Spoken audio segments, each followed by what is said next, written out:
Olá, estamos aqui, né, no Facebook, ao vivo aí, continuando a aula de mudanças de estados físicos, ok? Vamos ver aquela parte do líquido para o vapor. As aulas passadas a gente viu todas as mudanças de estado físico, começamos com os conceitos de estado físico, estudamos sobre fusão, superfusão, né? E agora vamos entrar aí na parte de líquido para vapor, ok? Então, vou ficar pequenininho para entrar aí os slides, tá? As aulas comigo, Física, professor Luiz Carlos Noronha. Beleza? Então vamos lá. Transição líquido-vapor. Então nós vamos explicar um pouco agora especificamente do líquido para o vapor. Já explicamos bem do sólido para o líquido, ou o contrário, né? Do líquido para o sólido. E hoje vamos explicar do líquido para o vapor, do vapor para o líquido, tá? Então vamos ver a aula final aí de mudança de estado físico, ou mudança de estado de agregação, ou mudança de estado de fases, tá? Mudança de fases ou mudança de estado físico. Então vamos lá. A passagem de uma substância do estado líquido para o estado de vapor chama-se genericamente vaporização. A curva de vaporização está definida entre os pontos triplo e crítico, que a gente explicou na aula passada para vocês, ok? O ponto triplo, só lembrando, é aquele numa dada condição de pressão e temperatura em que coexistem ao mesmo tempo uma substância no estado líquido, no estado sólido e no estado gasoso. Então, toda substância tem o seu ponto triplo, tá? A água, dependendo, tem um ponto que para uma dada pressão e uma dada temperatura pode existir os três estados físicos ao mesmo tempo, ok? O estado líquido, sólido e gasoso, tá? E o ponto crítico a gente viu, e vamos rever aqui, é aquela quando está no estado vapor, né? E você não consegue mais tornar ele no estado líquido, né? Ele está ali num gás, né? Tá certo? Então a gente vai mostrar melhor aí para vocês isso daí, por um processo simples, fazer essa transformação do vapor para o gasoso, do gasoso para o líquido, perdão. Então vamos lá, vamos explicar aí direitinho. Tá aí, né? A curva a gente já viu que na aula passada, só lembrando de novo, eu vou escrever aqui, mas nós tínhamos as três curvas, né? E os três estados, sólido, líquido e gasoso, ok? E agora a gente só está aqui, ó, com o líquido e o vapor, ok? E o gasoso, beleza? Então a passagem do líquido para o vapor é vaporização, tá? Do vapor para o líquido é condensação ou liquefação, que nós falamos, dependendo de ser um gás na temperatura ambiente ou não. E vamos relembrar um pouco aqui para vocês, tá? Agora, lembre-se que quando eu pego um gráfico, eu olho o que é que eu tenho no eixo Y, pressão, o que é que eu tenho no eixo X, temperatura. É importante saber isso, ok? Então vamos dar continuidade aí à nossa explicação e ver o que é que eu tenho que saber bem direitinho ainda aí sobre líquido e vapor para fechar aí o nosso assunto. Olha só, a temperatura crítica, tá? Primeiro, eu vou ter aqui no gráfico, ó, TC ou θC, né? Alguns autores de livros colocam θC, mas pode ser TC de temperatura. Essa temperatura crítica, né, é o que diferencia de ser um vapor ou ser um gás. A substância está no estado de vapor, no estado de gás. A partir dessa temperatura crítica aqui, ó, se eu tenho aqui uma substância no estado vapor, se ela passa dessa temperatura crítica aqui, ó, cada substância tem sua temperatura crítica, eu digo que ela está no estado que ela está agora sendo gás, tá? Continua, não mudou o estado físico, mas ela leva uma nomenclatura especial de gás, que ela está numa condição especial de gás, tá? Ok? Foi aquela diferença que eu disse, né? Quando eu tinha um gás, aí o gás passa do estado vapor, do estado gasoso para o estado líquido, a gente chama liquefação, quando a substância é um gás na temperatura ambiente. Quando ela na temperatura ambiente ela não é um gás e por alguma razão ela está no estado vapor, que ela volta para o estado líquido, a gente chama condensação. É o caso da água. A água na temperatura ambiente ela é líquido, mas em determinada temperatura ela se torna no estado gasoso. Aí quando ela passa do estado gasoso para o líquido, a gente chama de condensação, por a água ser líquida na temperatura ambiente e na pressão atmosférica, tá? Já se uma substância como o gás oxigênio na temperatura ambiente, ela já está no estado gasoso, quando ela passa para o estado líquido, a gente diz então que houve uma liquefação, ok? Mas vamos continuar aqui, ó. Tá um gás, aí a gente viu aí os isqueirozinhos aí, né? Tem um gásinho aí dentro, tá? A gente coloca aí ele para sair, né? E coloca um atritozinho que gera uma faísca, né? Que na química a gente chama a energia de ativação, e ele queima, né? Tá certo?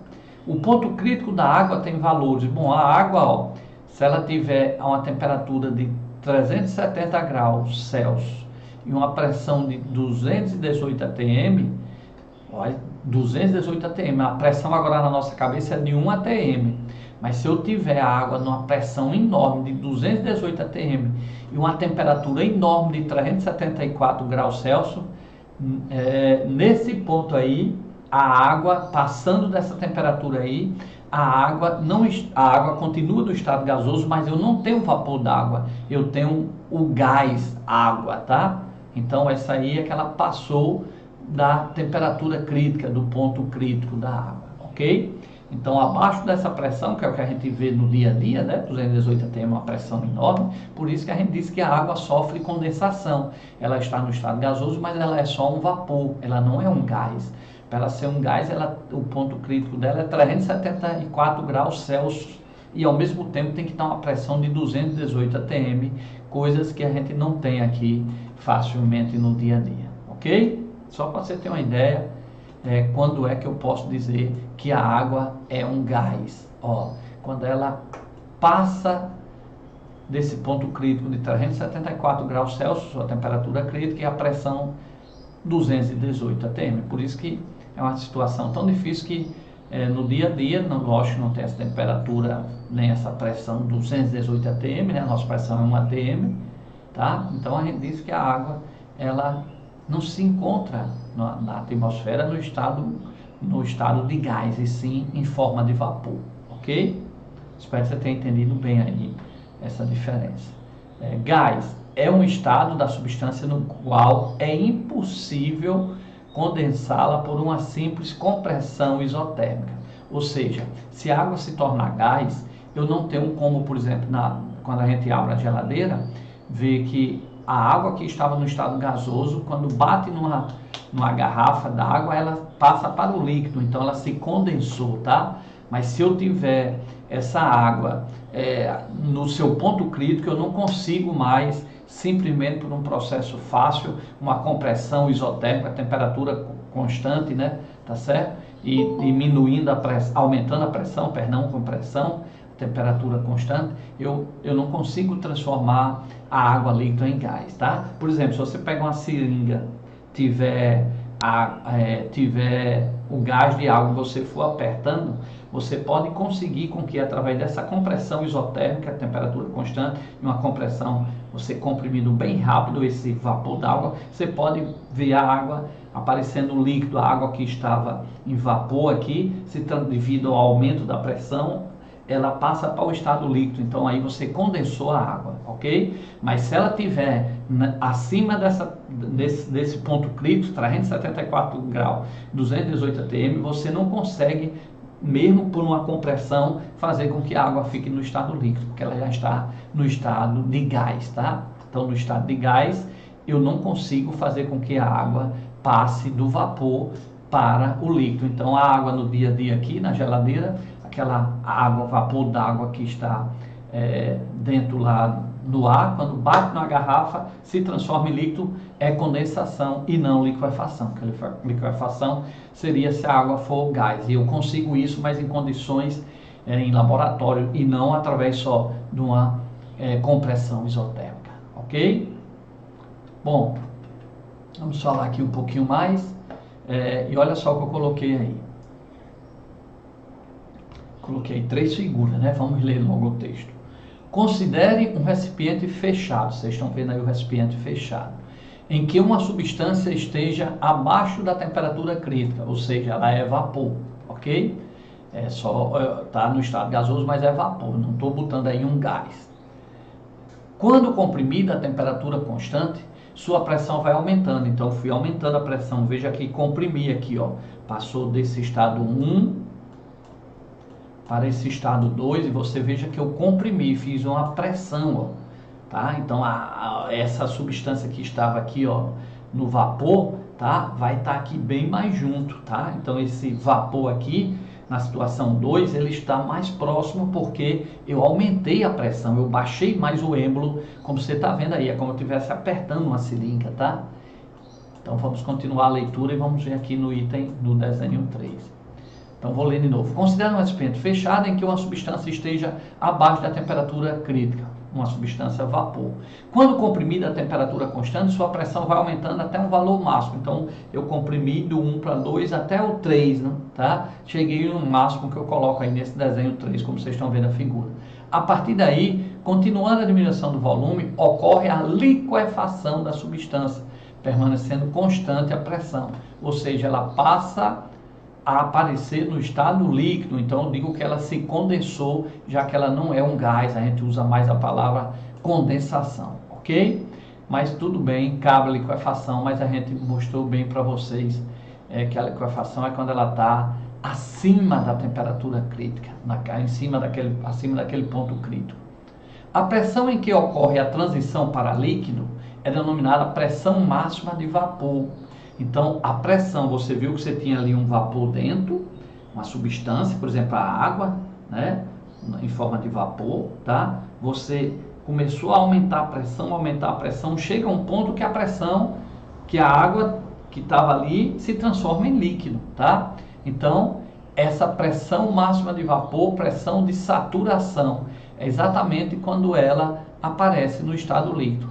E nesse momento vai haver um equilíbrio dinâmico entre a parte que se transformou líquido, quando eu comprimi, e a parte que continuou sendo vapor. Ou seja, o líquido que está lá embaixo sobe para o vapor que está lá em cima desce para o líquido, mas na mesma quantidade, na mesma proporção, na mesma velocidade. Então digo que atingiu a pressão máxima de vapor e que aí está havendo um equilíbrio, tá? Está havendo um equilíbrio. A gente pensa até que nesse caso terminou, mas não terminou, né? Está constante o líquido lá embaixo e o vapor lá em cima. Não, eu fui comprimindo, só tinha vapor, aí fui comprimindo, aí uma parte desse vapor transformou líquido lá embaixo, como está aí na figura, ficou líquido e vapor, e chega uma parte que não aumenta mais o líquido nem diminui o vapor. Então eu digo que essa pressão que eu exerci ali foi a pressão máxima de vapor ou pressão de saturação, ok? Pressão máxima de vapor ou pressão de saturação. Pronto. Então, foi isso que a gente tentou explicar aqui. Deixa eu só mostrar mais uma vez para a gente entender bem direitinho o que é essa pressão máxima de vapor. Vamos lá de novo. Ó. Eu vou enumerar aqui, ó, recipiente 1, vocês estão vendo aí, né? Recipiente 2, recipiente 3. É o mesmo recipiente em que eu estou baixando o êmbolo, ou seja, eu estou aumentando a pressão. Veja como esse êmbolo aqui estava lá em cima, né? Agora eu vou pegar, ó, do 1 para o 2, ó, eu vou baixar o êmbolo. Baixei, então eu aumentei a pressão. Continua o vapor, só o vapor. Aí eu continuo baixando. Ó. Quando eu continuo baixando, indo aqui para o item 3, observe que aparece água líquida aqui embaixo. Então aquela, eu estou supondo aí, no caso, vapor d'água. Então essa parte aqui é água líquida. E essa parte em cima é vapor, tá? Mas chega um ponto que chega um ponto que a quantidade de líquido que volta para o vapor e aqui vapor que vai para líquido, ou seja, essa quantidade de líquido aqui embaixo, essa quantidade de vapor aqui em cima permanece constante. Então quando isso acontece, eu digo que essa pressão que eu coloquei aqui, que eu vou chamar de P máxima, tá? Essa pressão máxima que eu fiz e que eu obtive o líquido e houve esse equilíbrio entre líquido e vapor, eu digo que é a pressão máxima de vapor. Então, cada substância tem sua pressão máxima de vapor. Então, se você pegar uma seringa com água no estado vapor, você tampar a seringa e for apertando, chega um ponto que você consegue transformar parte desse vapor em água e chega um ponto que fica um equilíbrio dinâmico entre A água lá embaixo e o vapor em cima. A parte de água que se transforma em vapor é a mesma que de vapor que se transforma em água. Então, continua havendo o processo microscopicamente, mas macroscopicamente a gente pensa que terminou, que aquele líquido ali chegou ao ponto máximo de líquido que eu obtive e o restinho de vapor que lá ficou, ok? Então depois você volta essa aula, assiste novamente. Então, eu botei o seguinte, ó, nos botijões de cozinha, o que existe é líquido em presença do seu vapor. Então, o gás de cozinha nós temos líquido e o gás, né? A mesma substância nos dois estados físicos, tá? Mas no vapor saturante, tá? Abrindo a válvula, o vapor que sai do botijão é reposto pela vaporização do líquido em seu interior. Então, ocorre exatamente no botijão essa passagem do gás, do estado líquido para o gasoso e o gasoso sai, ok? Então o gás você sente, né, o peso e sente ali um pouco do líquido ali, ele não está totalmente gás, ali é o gás, na verdade é uma mistura de butano C4, né, H10, tá? E propano C3, H8, ok? Então o gás de cozinha não é uma substância, é uma mistura de dois gases, propano e butano. Bom, então vamos só fazer uma questãozinha que fala um pouco aqui sobre a umidade de ar, sobre esse vapor saturante, e a gente vai ver aquela diferença de evaporação para ebulição, para calefação. Vamos fechar a vaporização. Vamos fazer esse exercício bem interessante, olha só, foi da Unicamp. Ó. O ar é capaz de reter uma certa concentração de vapor de água até atingir uma densidade de saturação. Então todo o ar consegue, o ar que nós temos, o oxigênio, O2, N2, também tem água lá, tá? O ar também é composto por moléculas de água no estado gasoso.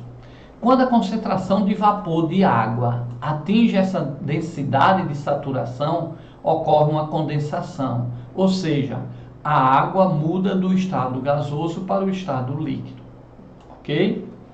Então, o ar, ele tem lá O2, tem N2, né? São gases, e tem o vapor de água, tá certo? O vapor de água. A água tá lá misturado com O2 e N2, mas ela tá no estado gasoso, mas ela é vapor, ela não é gás, tá?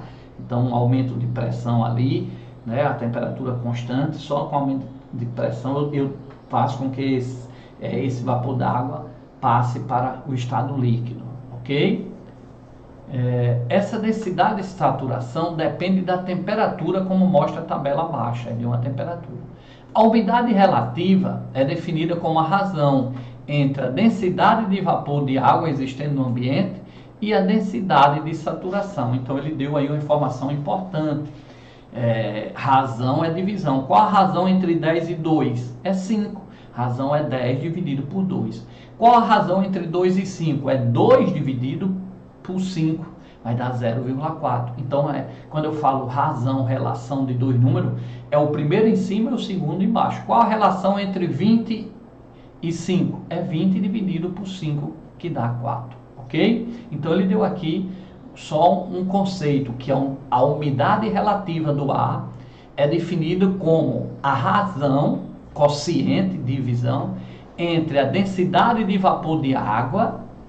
Então, se eu quero calcular a umidade relativa do ar, eu vou dividir a densidade de vapor de água que está existindo ali naquela hora pela densidade de saturação da água.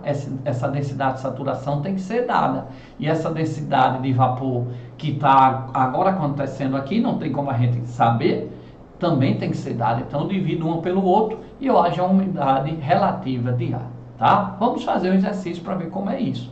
Isso aqui ele deu o conceito. Mesmo se você não soubesse como calcular a umidade relativa, ele deu aí dizendo, ele disse, ó, a umidade relativa é dividir a densidade de vapor agora, que está aqui, dividindo pela densidade de vapor da água que tem lá, que ela satura o máximo possível que tem na tabela que ele deu aqui, ó. Por exemplo, a 20 graus Celsius, Quanto é a densidade de saturação da água? 20, tá? Então, ele deu aqui, ó, a 30 graus Celsius. Qual é a densidade de saturação da água? 31. Então, ele deu essa tabela, tem que ser dada. Mas vamos continuar. Em um certo dia frio, 12 graus Celsius, a umidade relativa é de 75%. Então, 75%, tá? É a umidade relativa, ou seja, a razão, né, a divisão pela densidade de vapor da água no ambiente, dividindo pelo máximo que ela pode saturar, é de 75%, ok? É de 75%. Então, isso significa o quê? Que nesse caso aí, tem bastante água aí, né, no ar, ok? A 12 graus Celsius. Aí ele pergunta, qual será a umidade relativa dentro de um quarto aquecido a 24 graus Celsius? Então, eu quero saber, a 24 graus Celsius, qual será a umidade relativa? Preste atenção. Ele deu a 12 e pediu a 24. Ora, a 12, ele deu, que é a umidade relativa, ele disse que é 75%. 75% é 75 dividido por 100, tá? Que dá 0,75, tá?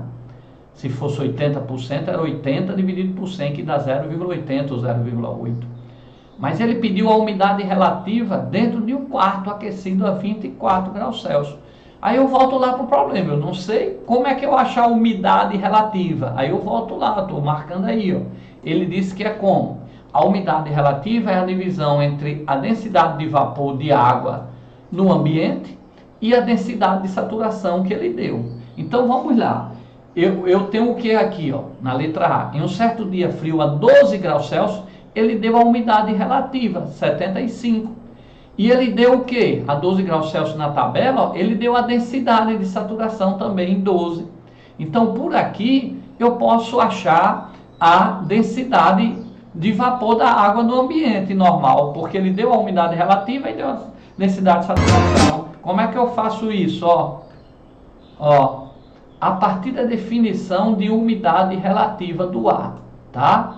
Então, ó, para a temperatura de 12 graus Celsius, a gente viu lá na tabela que a densidade de saturação é 12, tá lá na tabela, ok?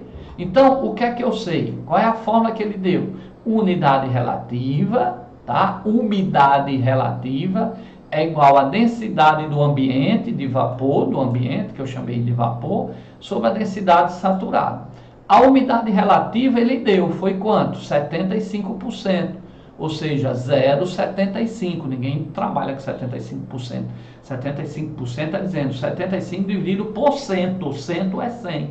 Então, 75% é 75 dividido por 100, dá 0,75. A densidade saturada ele deu na tabela 12. Ele deu na tabela 12. E ele quer a densidade de vapor. Por que eu quero essa densidade de vapor? Porque como ele deu a umidade relativa a 12 graus e pediu a uma outra temperatura, não foi? Então, a gente vai ter que encontrar a densidade de vapor. A densidade de vapor, que deu quanto? 9, quando fizer essas contas. Se a densidade de vapor deu 9, significa que lá dentro do quarto, essa densidade, tá, vai ser 9. Então, em um ambiente a 24 graus Celsius, temos a unidade relativa, ele pediu a 24 graus Celsius. Eu não sei, eu só sei a 12, porque a 12 ele disse que era 75%, mas ele pediu a 24. Então, eu vou dividir a densidade de vapor pela densidade saturada. Quanto é a densidade de vapor? 9, né, que a gente achou. Quanto é a densidade saturada? Não é mais 12, porque 12 era 12 graus Celsius. Eu quero agora 20 graus Celsius. Eu tenho que ir lá na tabela e vou ver que a 24, por coincidência, é 24 também. Então vai ficar 9 dividido por 24, que vai dar 37,5. Então dentro do quarto, a umidade relativa é 37,5% de água. Não tem muita densidade, aquela parte não está tão densa assim, né? Que só deu 37,5%. Ok? Bom, aí vamos para a letra B. Deixa eu voltar a letra B. Então, só voltando aqui a letra A rapidamente. Depois vocês assistem isso, vê novamente isso, tá? Ele diz, na letra A, em um certo dia frio, 12 graus Celsius, a umidade relativa é de 75%. Qual a umidade relativa dentro de um quarto aquecido a 24 graus Celsius? Então, o que é que acontece? Se eu for achar a unidade relativa a 24 graus Celsius, a unidade relativa é U, né? A 24 graus Celsius, vai ser a densidade de vapor, de água existente no ambiente, que eu não sei, sobre a densidade de saturação que ele deu, 24. Então, para eu achar o U, eu preciso da densidade de saturação de vapor. Só que eu achei na letra A, né? Na letra A, ok? Porque em um certo dia frio a 12 graus Celsius, ele já deu a relativa. Aí eu tenho uma saturação a 12 graus Celsius, fui lá e achei a densidade de vapor da água existente no ambiente, ok? Então, em função disso, foi o que eu fiz, eu achei a unidade relativa. Então, eu precisei do primeiro dado para achar o segundo.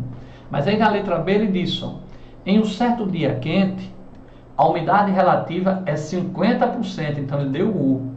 Abaixo de qual temperatura um copo de cerveja gelada passa a condensar o vapor d'água, ficar zoado, né? Ficar suado.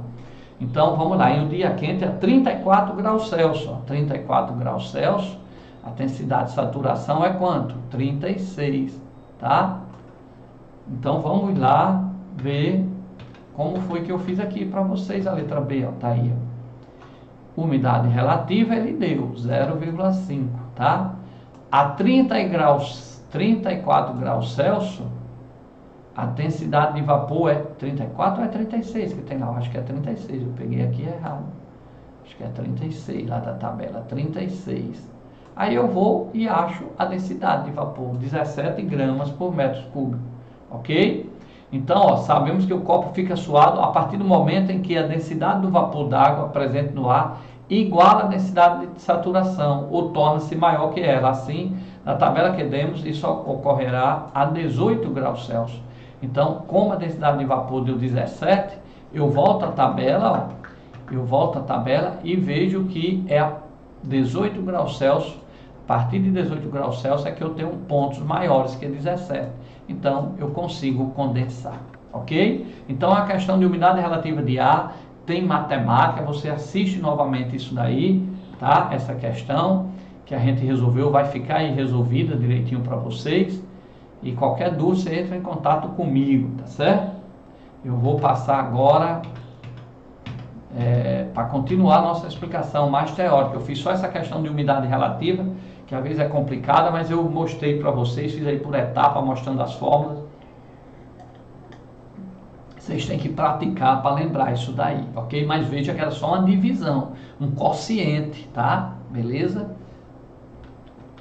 Bom, então vamos continuar e vamos fechar essa parte aí do estado líquido para o gasoso. A gente viu que do líquido para o gasoso, a gente chama isso de vaporização. Qualquer passagem do líquido para o gasoso é vaporização.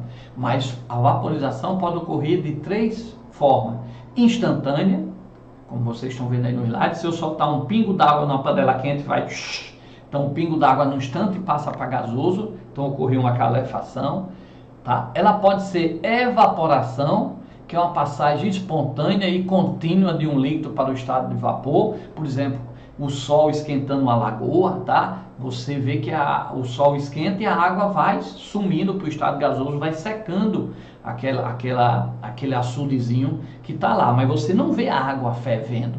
Então ali ocorreu a passagem do estado líquido para o estado gasoso, a água foi embora daquele açude, mas não foi a 100 graus Celsius, e foi um processo espontâneo, né? Contínuo, tá? Com a fonte natural de calor, seria o sol, diferente da ebulição, tá? A ebulição, se você colocar água na panela e aquece, a água vai passar do estado líquido para o estado gasoso, ou seja, é uma vaporização, mas essa vaporização, a pressão aqui a nível do mar ocorre a 100 graus Celsius.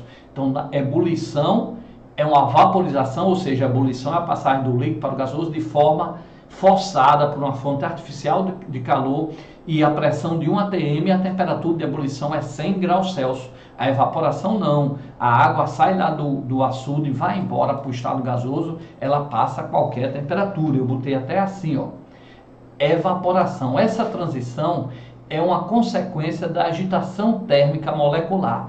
Devido a colisões intermoleculares, as moléculas de um líquido têm uma grande variedade de valores de rapidez. As moléculas que estão em cima, na superfície da piscina, do açude, tá? Que recebem energia cinética por estar sendo bombardeada pelas que estão abaixo, pode possuir energia suficiente para se libertar do líquido e ir para o estado gasoso a qualquer temperatura.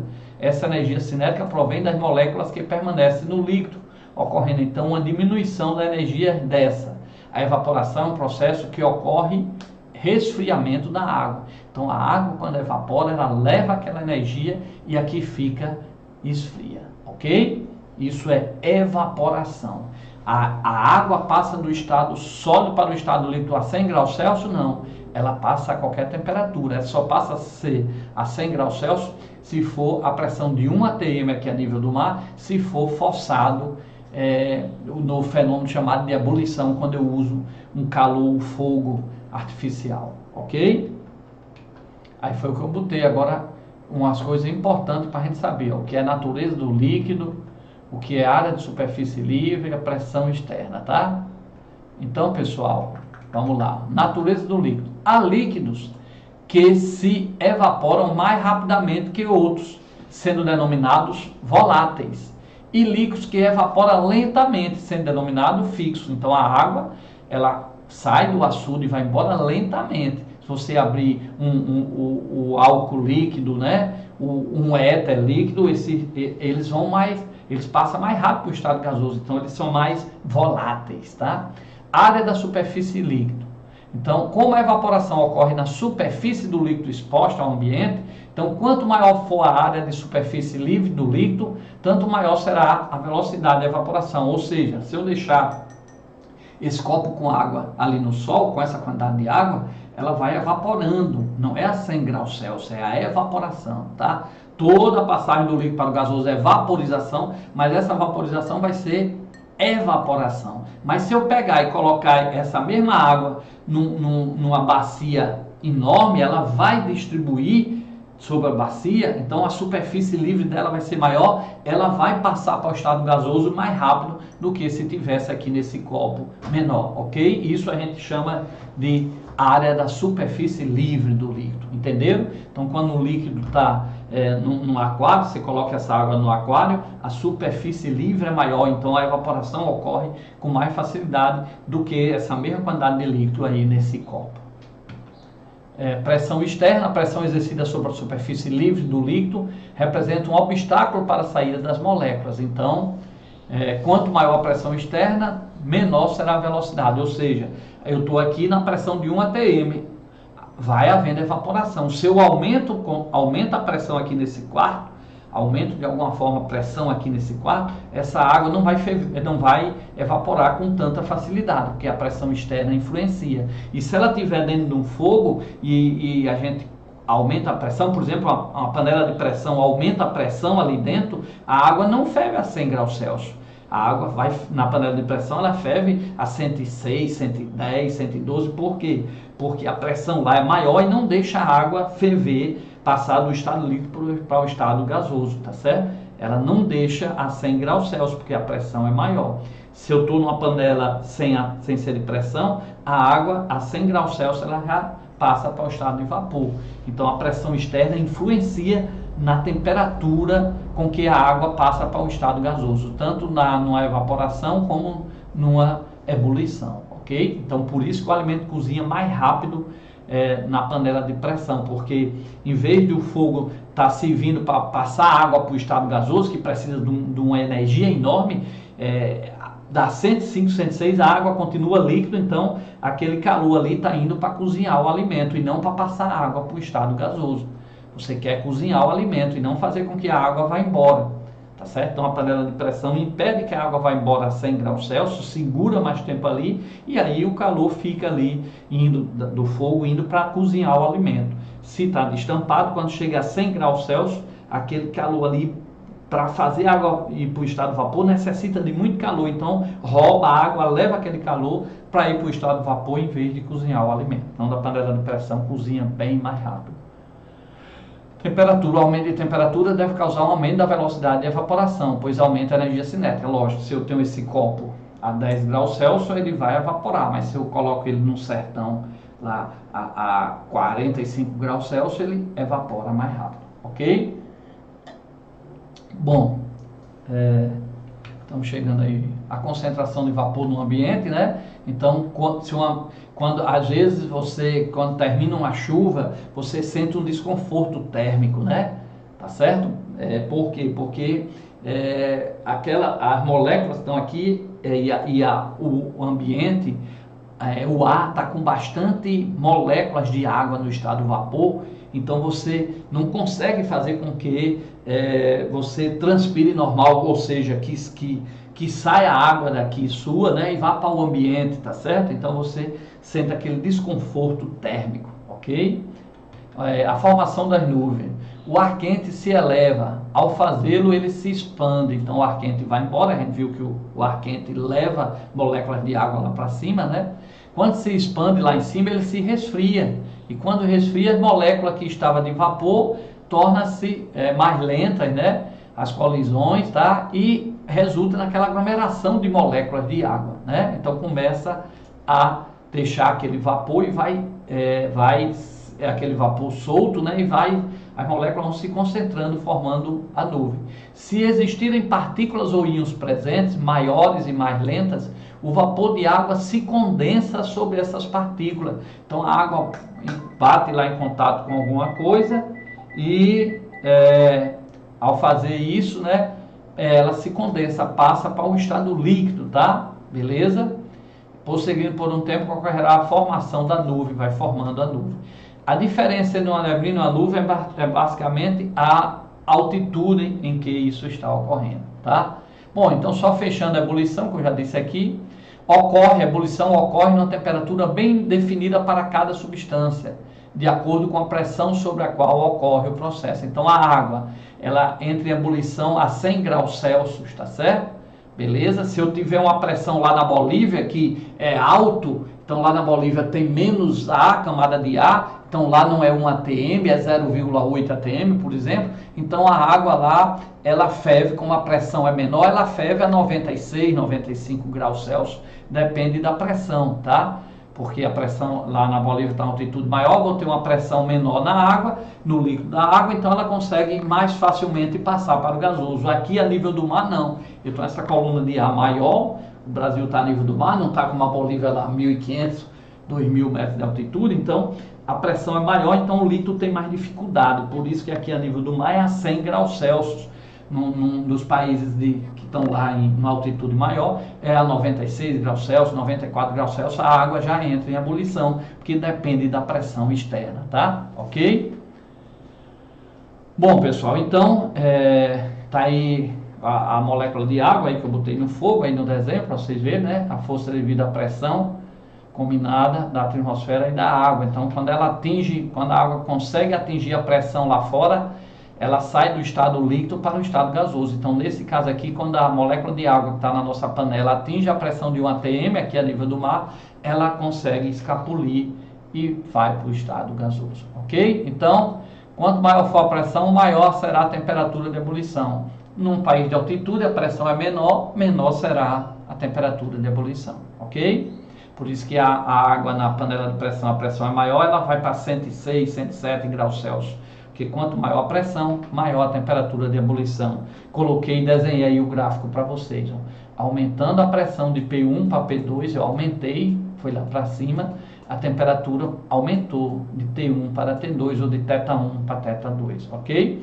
No pico do Everest, a pressão atmosfera é bem menor, né? Está mais alta, tá? E a água ferve a 71 graus Celsius, porque não tem essa pressão toda para segurar o líquido. Botei até a foto aí para vocês. Beleza? Na panela de pressão eu já fiz isso para vocês, tá certo? Então, pessoal,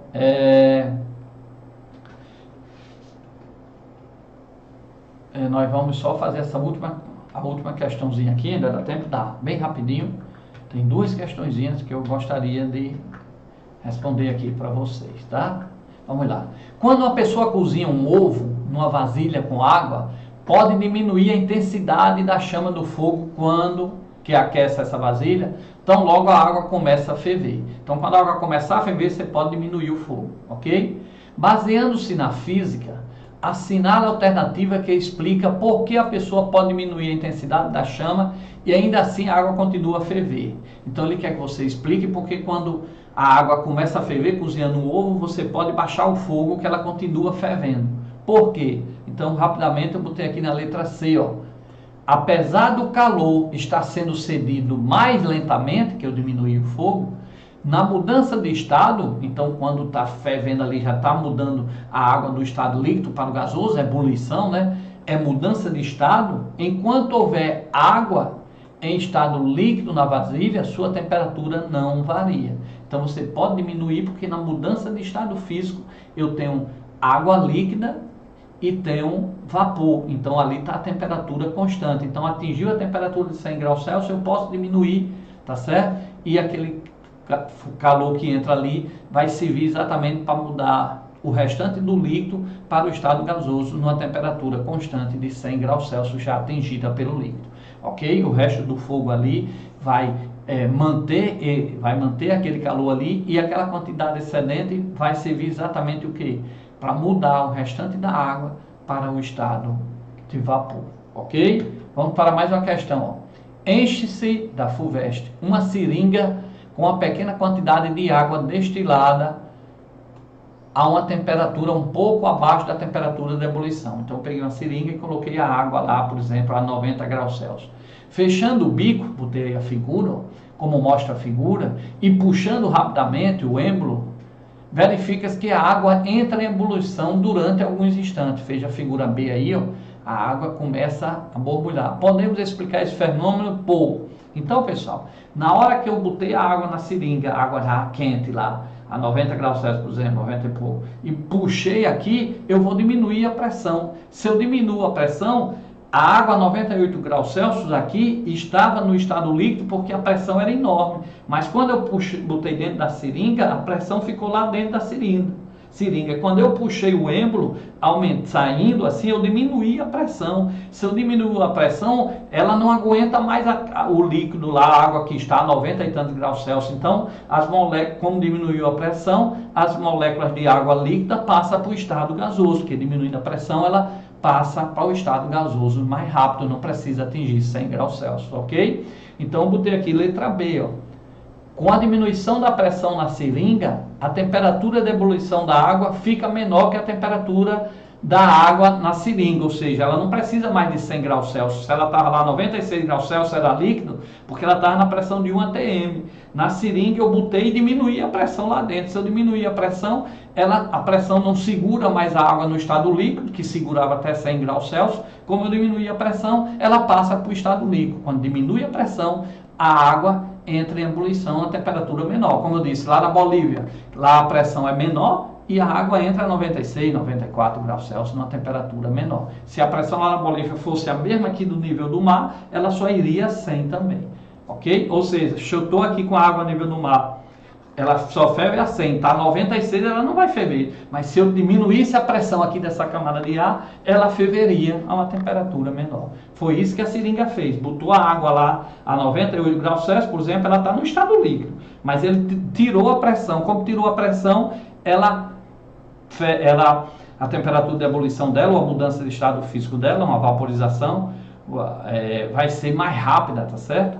Então, vai ser uma temperatura menor, vai ser a temperatura menor. Então, aquela temperatura ali foi suficiente, como tem aí no desenho, e ela passou para o estado gasoso, ok? Porque quando diminui a pressão, diminui a temperatura que ela precisa. Ela não precisava mais atingir 100 graus Celsius. Aquela temperatura que estava lá já foi suficiente para ela ter energia suficiente para passar para o estado líquido, ok? Bom, pessoal, eu espero que eu tenha conseguido explicar um pouco para vocês aí essa parte de mudança de estado físico, ok? Deixa eu só ficar grande aqui. Essa aula aí de mudança de estado físico, nós fizemos em 3 etapas, né? E hoje fizemos essa parte do líquido para o gasoso. Assista aí novamente, nós vamos depois ter aula só de exercício, né? Fica lá no nosso blog, né? Você tem aí o nosso zap, né? Sim, tem dúvida aí, pergunta aí, tá? No 84, né? 84, que é o Rio Grande do Norte, 99820967, o zap do professor, todo mundo já tem aí, né? E eu mando até o cartão para vocês, né? Você pede, eu mando o cartão, você, com um simples toque, acessa aí mais de 1000 aulas, ok? Então, vamos estudar, né?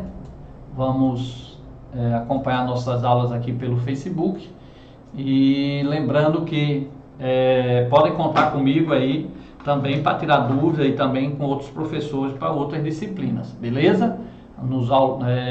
Essas aulas aqui sempre ajudam a gente nessas aulas de física que a gente está fazendo aí pelo Facebook, e fica gravado aqui no Facebook para vocês assistirem quando quiser, e eu mando para vocês aí, o pessoal que pede pelo zap, eu mando aí no grupo aí de vocês, ok?